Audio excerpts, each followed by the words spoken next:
All right, welcome back. Yeah,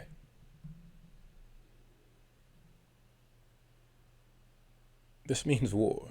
This means war, and a lot to kind of hopefully remember and unravel about this topic. Um, Initially started on the high key podcast that I do with my friend Shadi. She introduced the concept of meme wars, and I was just challenging the idea of why we use and how we use the word war so lightly.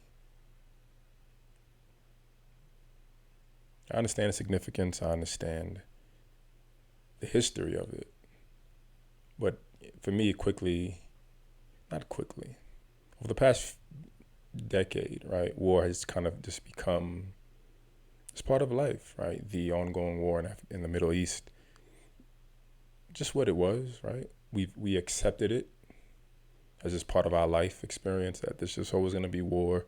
We'll always send people out to fight wars, and you know, people will die, and that's it, right? As a American society, we've kind of accepted that. We haven't pushed back, right? We haven't like really fought to bring our troops home. Right? Every year someone claims they're gonna withdraw troops and bring everyone home, but it doesn't happen. Time and time again, it doesn't happen and hasn't happened.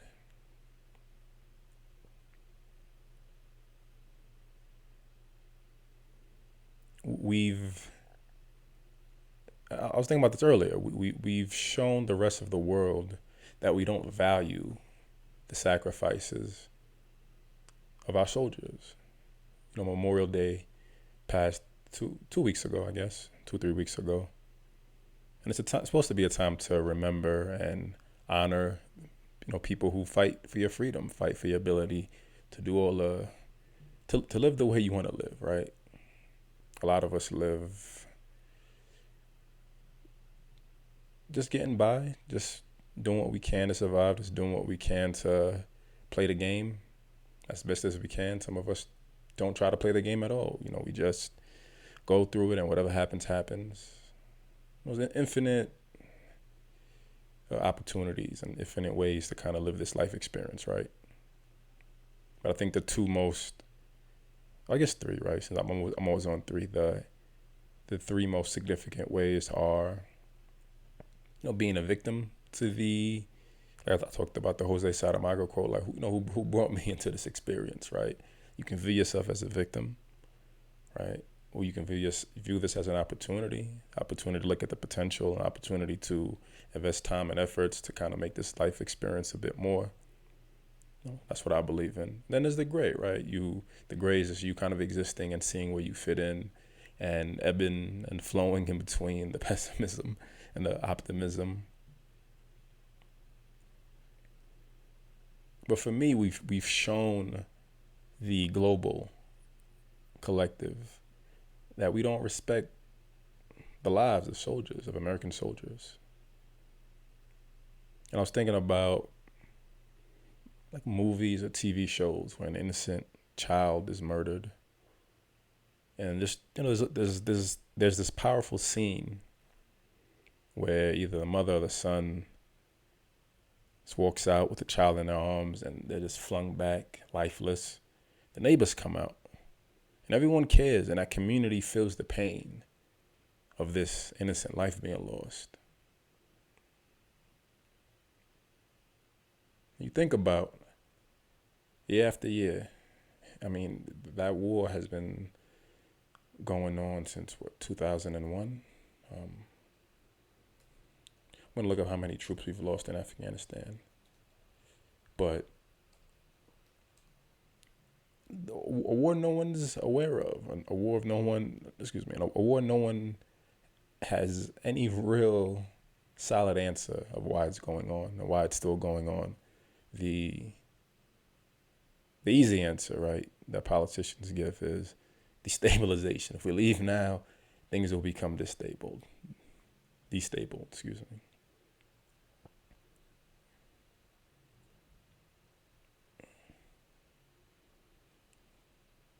been disabled, right? We didn't add any value to the lives of the people over there. There wasn't no real mission, right? Again, depending on what you want to believe, right? Mission accomplished, right? Bush had that mission accomplished banner out when in 2004 maybe. Oh man, what a world, right? What a world. 2003 actually, June 5th, 2003, in Afghanistan at Camp Salia. Mission accomplished. Why people still out there? Why bodies still dropping?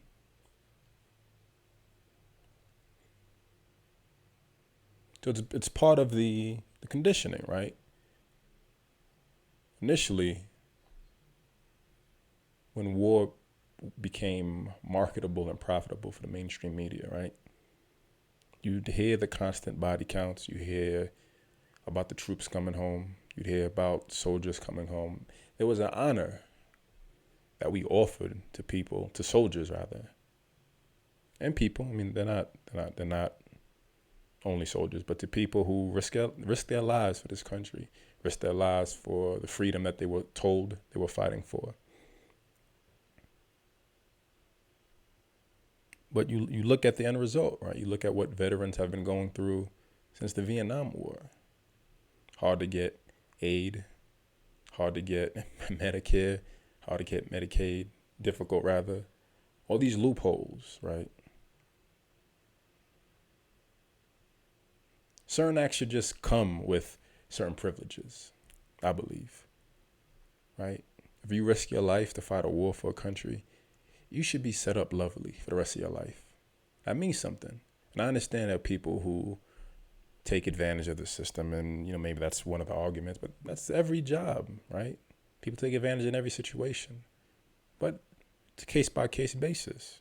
But overall, I think people who have made the effort to fight battles that none of us have the courage for, none of us have the skills for, none of us have the tenacity or to go through, right?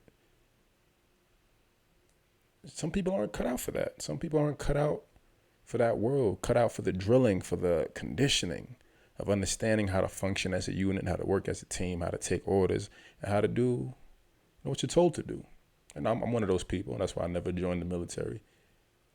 I'm gonna do what I think is best, and I know I can't do that, right? Because I'm gonna risk lives, right? There's a game plan. Honor that. So saying that 2,312 U.S. troops have died in Afghanistan since 2001.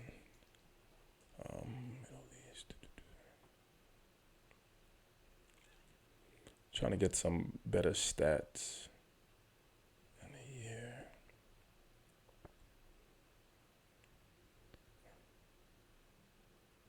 Iraq War, 3,836 deaths.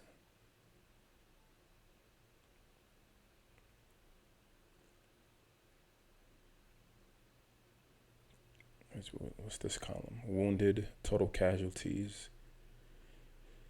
So wounded in the war, Afghanistan, 20,050, 32,222 in the Iraq War.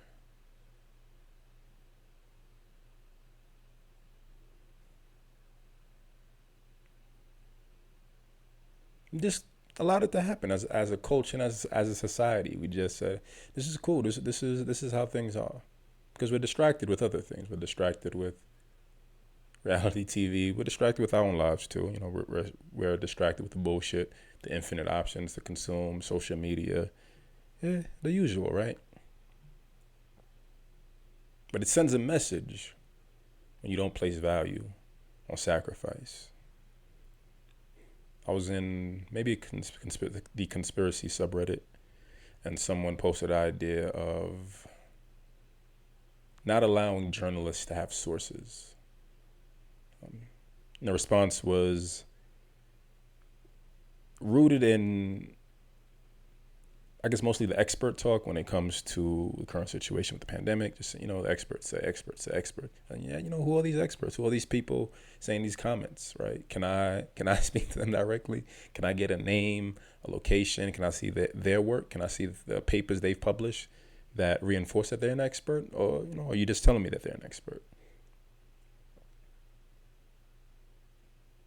It's a great idea in terms of symbolism, right? No one should be allowed to, what's the phrase, throw stones and hide your hands, right? If you say something, you should want to stand on it. You should want to own it, but you can't.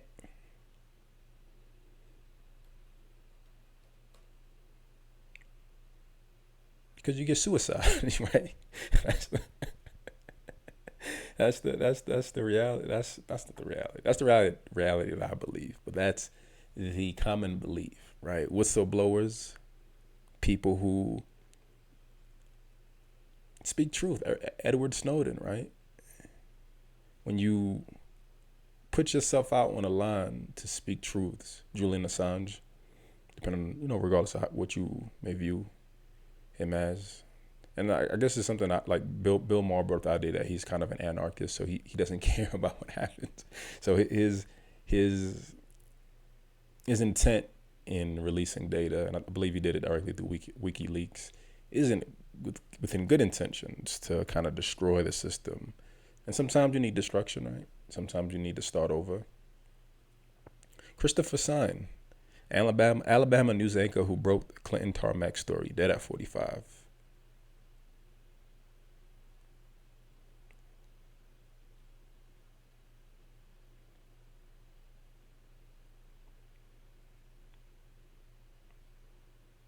The common belief that there's a body count within that family, right? Everyone who has an idea, who has a thought, who sees a possible connection, they end up out of here at some point in time.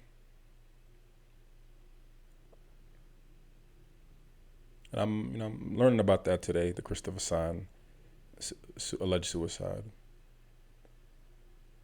But when I saw the Reddit post, and I replied, absolutely, right? No one should be able to hide. Everyone should kind of be able to stand on their own.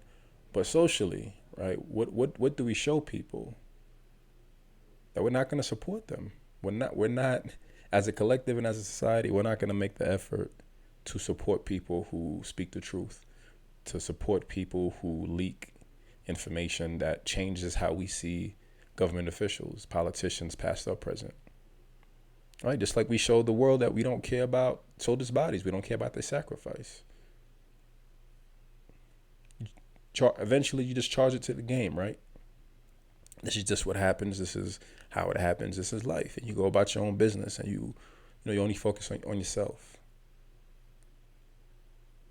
It's part of the condition, right? Part of the condition is to not worry about anything that doesn't bring you joy in the moment, right? Because life within itself is rooted in this living in the moment, right? The universe existed billions of years prior to you. It will exist billions of years after you. So all you have is this one moment. So some people, knowingly and unknowingly, just focus on self, focus on their own needs, focus on their own desires. I get it, right? I get it. But the language of war, this is me finally jumping back to the main point, right? The language of war. Once you show that, war doesn't matter, right? It's a meme war. It's just picture war. Just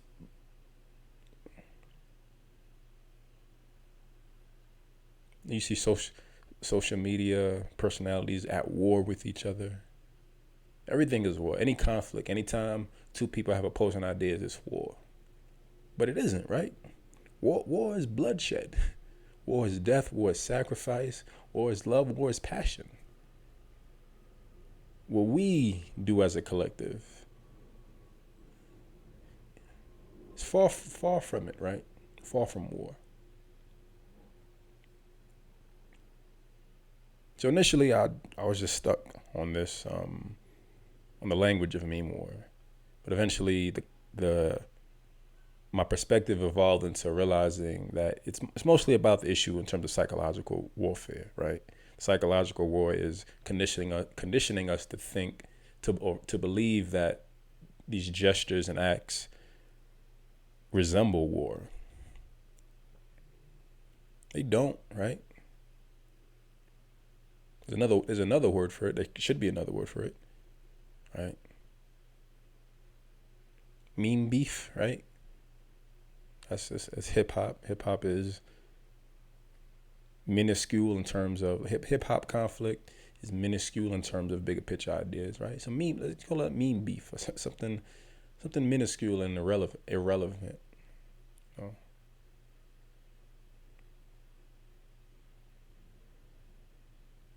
There's a correlation, there's a connection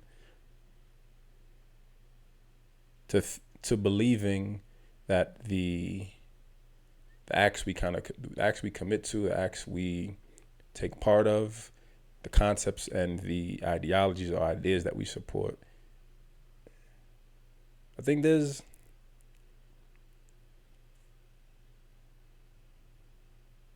a responsibility in it. I feel, right, and a lot of my points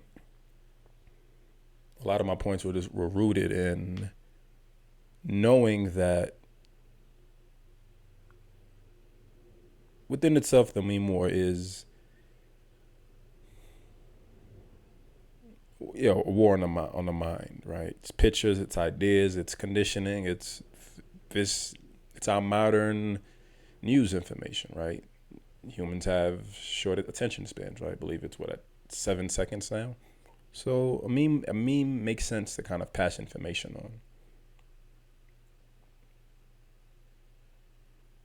But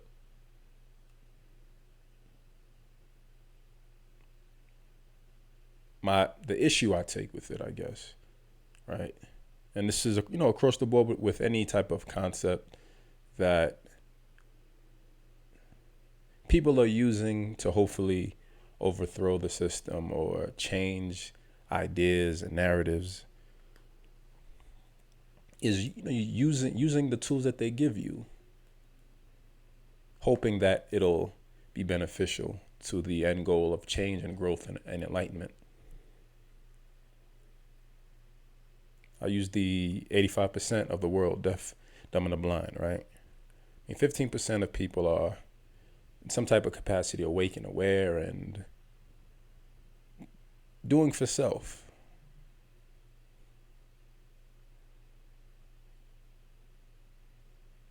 So 85%, they're always going to create more content than you, right? They're always going to create more content rooted in this making things fun and enjoyable in the moment versus having lasting impact that causes change or fuels passion or inspires. It's a losing battle, essentially, right? If calling it war it's a losing battle.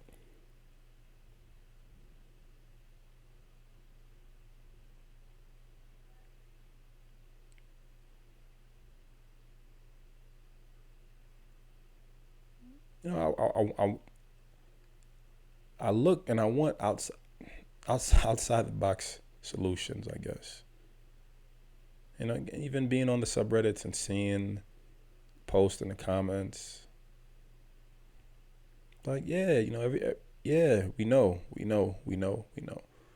But if we aren't doing anything with information, what's the point of knowing, right? Knowledge is worthless without some type of practical action or path or idea or solution to implement the change that the knowledge offers. We know things are wrong. We know things. I said before, something just doesn't feel right about this experience. We all know. But again, the majority, collective, doesn't, for whatever reason, act or do what they need to. That's fine. It is what it is. But for the minority, right?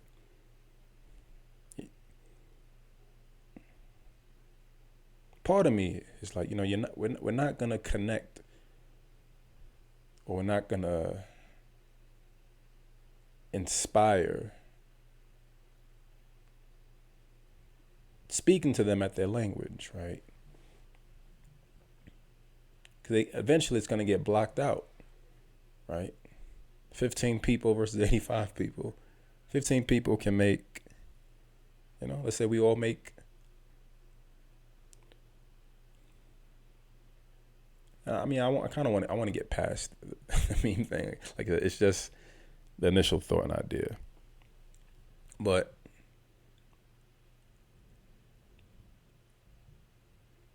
there's a limit, right? There's a limit. You're outnumbered. You're going to be outworked. What's the other solution? What's the other opportunity? Because eventually, right, the majority defines the change and defines the experience.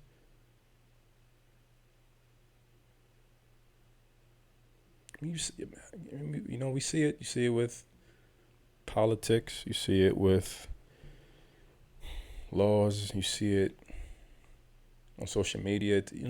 Once you persuade enough people, the narrative shifts. The narrative changes. And then the experience is redefined, right? We keep creating and setting this tone to allow certain things to happen. I brought up the presidential election in 2000 with Al Gore and Bush. The initial results were that Gore had more votes, right? They did a recount. And I made the joke that someone gave Gore a phone call, told him, this ain't what you want. He said, all right. He said, I'm out. You got it. You got the W. Right? And we just kind of flowed through these elections, right? And then when Trump won, there was this huge pushback about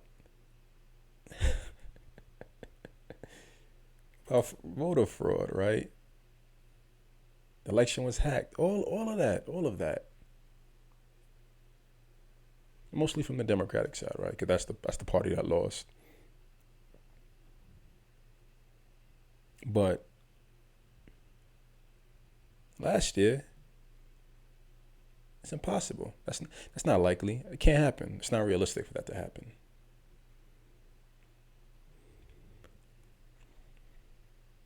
You accept it. You accept it because it's comfortable. Excuse me. You accept it because it's what you want. It's easy. When I lose, you cheated. When I win, it's impossible that cheating happened. That's the logic, right? That's where we go mentally, somehow.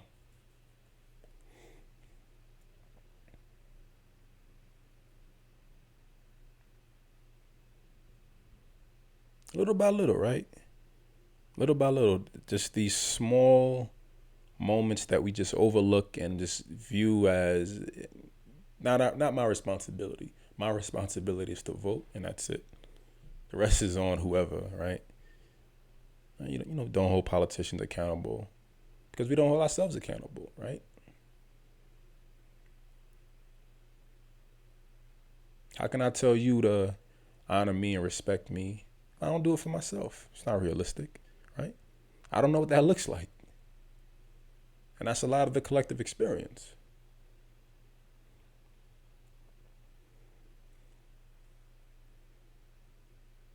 And I see, I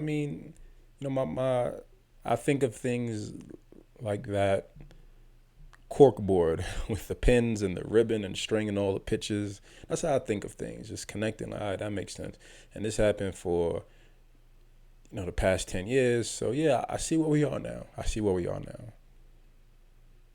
And I see, unfortunately, we got where we are because as a collective, we just fell back. We just kept doing what was easier and kept choosing to think that the vote is enough, right? Vote or die, right? Vote or die that's it. You vote or you, on the surface, right? These are just words and phrases. But again, the conditioning, the messaging, the subliminal messaging, or this the direct messaging, it conditions you to believe and see things in a certain way. Vote or die. I voted. Okay, I'm gonna live, and that's it. Again, I did my part. No accountability, no following up, no town hall meetings, no local elections. I did my point. I did my part. I'm all right. I'm good, man. I'm good. The rest, you guys figure it out.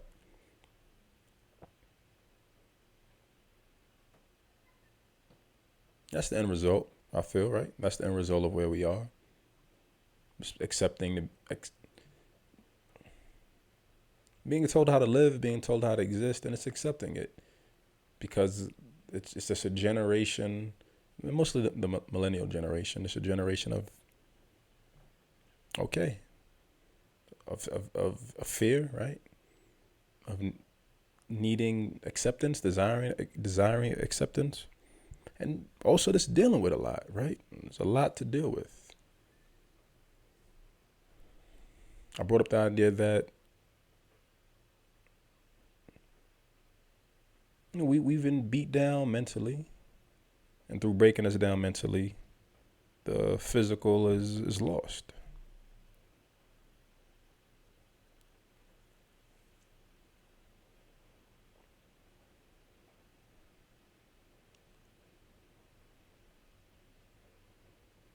And once you like I can't inspire someone who takes their orders from someone else, right?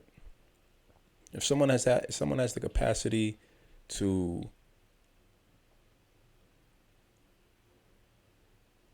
not make you, but to condition you to forfeit your choices and just take orders, kind of like the military. That's really difficult for me to get through, right? There's a certain level of manipulation and control that allows someone to do that. I don't have that skill. I don't have that patience. And that's part of the challenge, right? Or part of the challenge of breaking through. How do you break through to allow people to wake up? So transitioned to that thought. I was speaking with Erica about the podcast episode, and she was like, you know what? Maybe humans are like viruses, right? But it's like a fluke where a virus just kind of popped up out of nowhere, and this is what we're doing. We're just going through life, consuming shit.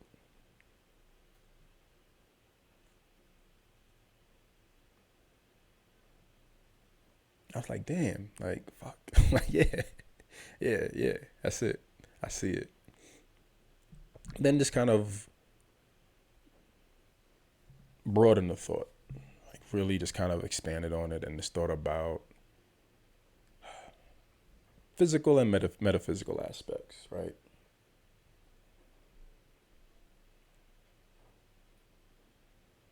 So realistically, right, like there are infinite universes, right? Like I feel like we have to start there, and we know that because we can look at microscopes, electron microscopes, and see entire different worlds that exist, right? You think about the water bear. Um, I'm mostly going off of what's called a tardigrade, commonly known, colloquially known as water bear or moss piglets, micro animals, right? They live in a whole fucking universe of their own. But we still consider it as part of our universe because it's discovered within our realm of existence and understanding, and we can attribute our logic and understanding of the universe and animals and science to them and make sense out of them. But within that microbial world that they live in, that shit is wholly other, right? The world that, or the world, the level that atoms live on, wholly other, right? Wholly other from what we know and experience, right? We're used to compacted matter, right? Atoms, electrons, protons, they're moving, they're spinning, and they're a reasonable distance away from each other. We're used to compacted matter, hat, t-shirt, materials, phone, anything, right? We're used to compacted matter that we can utilize, right?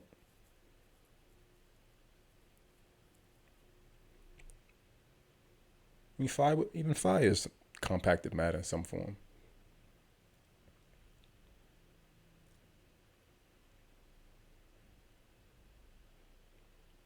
So I thought about this episode. I think it's called the Universe. It was talking about different things: black holes, alien planets, the end of the galaxy, end of the world, the end of the universe. And I was thinking about a virus. Like, what does a virus do, right? A virus exists. It consumes. It kills off. It kills off cells. I mean, yeah, most specifically, it kills off cells as it consumes until it just takes over the whole entire body, right? And nothing's left.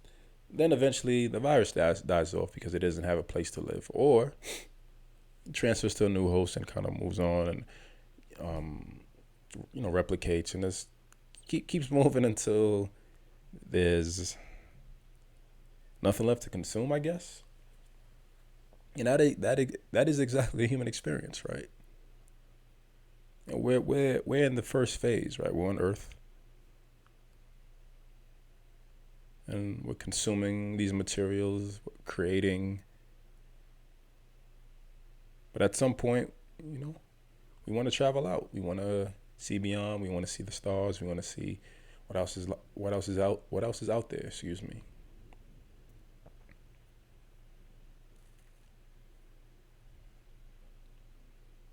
And as we do that, we're just gonna keep consuming, right?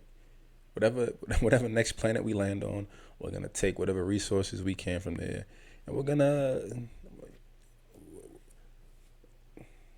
bleed you dry, right? That's what humans do.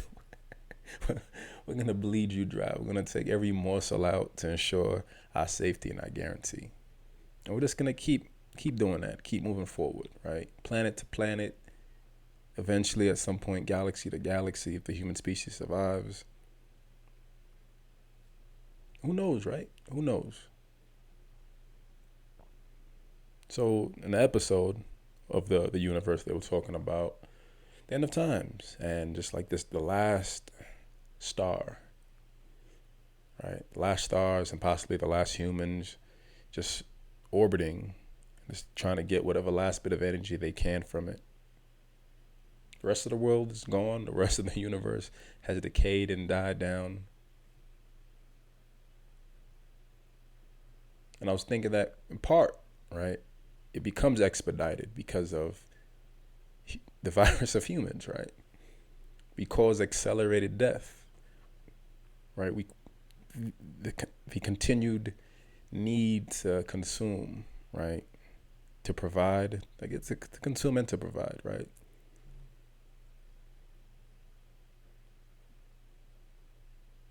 Just thinking about climate change, thinking about the inevitable collapse that a lot of people fear, the fires out west again in California, the drought out west in California. I read that there's a drought warning in Silicon Valley now.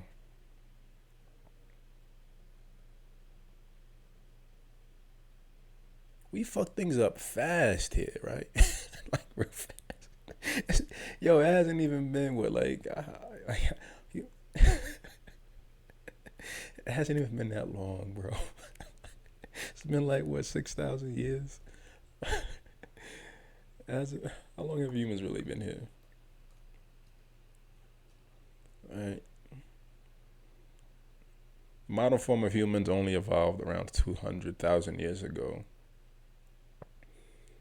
Humans first appeared 66 million years ago.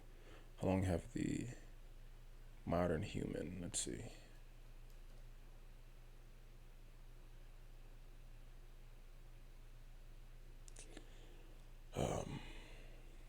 I think this 6,000 was the Bible, maybe. Oh no, maybe it's 2,000 because BC, before Christ.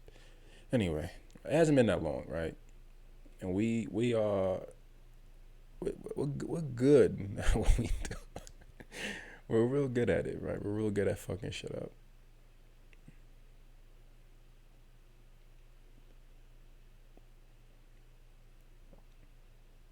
And that's all it is, right? Hopping from planet to planet, destroying, consuming, needing resources, building. That's what we're gonna keep doing. And thinking about a virus, what does a virus do? A virus breaks things down on a molecular level, right? Then you think about in our understanding of things. Again, going back to things being compact, we see the physical. Um, we see the physical manifestation or creation of the different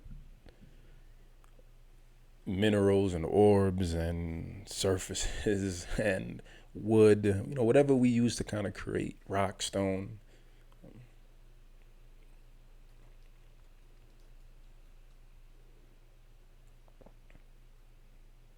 So we don't really think about we don't correlate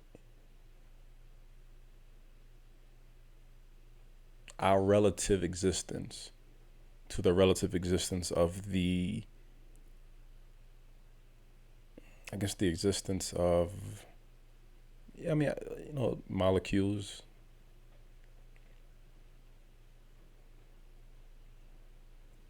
or of stars, right? Give me a second.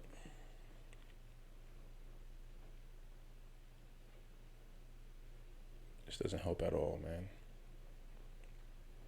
Trying to figure out the distance between electrons and nuclei. Distance between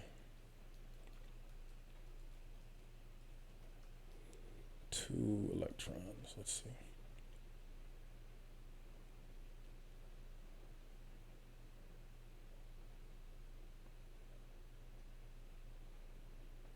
Yeah, this shit is mad complicated. I can't figure out. They're giving me formulas and shit. I'm good on that. Yeah, I'm trying to make the connection that, but on our end we see the solid surface, but in reality, when you look on a micro level, there's space between atoms, right? There's space between nucleus and cells and all the things we can't see with our naked eye. There's space, and I want to correlate that to space within itself, right? The planets and the suns and the meteors and asteroids and the comets and all the solidified astral objects are solid, and those are the rarity. But in between it all, it's just space, right?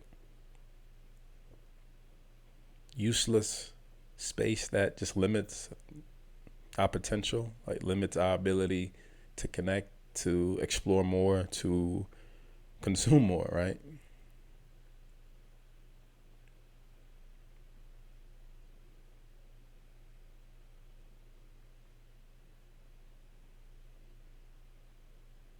So this is, the third dimension is the breakthrough point, right?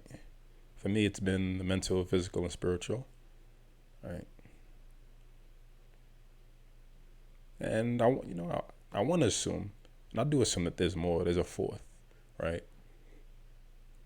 Just like I can draw a straight line or draw a dot and have dominion over those dimensions. Yeah, I want to believe that there is someone in the fourth who can have dominion over my existence and whatever that capacity is. Someone, something, some energy, however it manifests into. But I think being in this spot, being within the third dimension, right? And as a human, and this kind of like the real realization, right? Yeah, and there's a responsibility, right? The consciousness grants you responsibility. The consciousness grants you awareness. The consciousness grants you knowledge. Like I said, knowledge without practical application is nothing. There's no point in knowing something if you aren't going to do anything with it. I think that's the difference, right? being a conscious virus, right? We can be a virus within this universe. We can consume and eat up all the shit and take all the energy we want. But what's the next step? How do we break through? And I think that's the challenge. That's what's needed to consider. Yeah, I'm gonna end on that. I'll probably come back tomorrow with a bit more. Yeah, it's kind of short. Till next time, peace.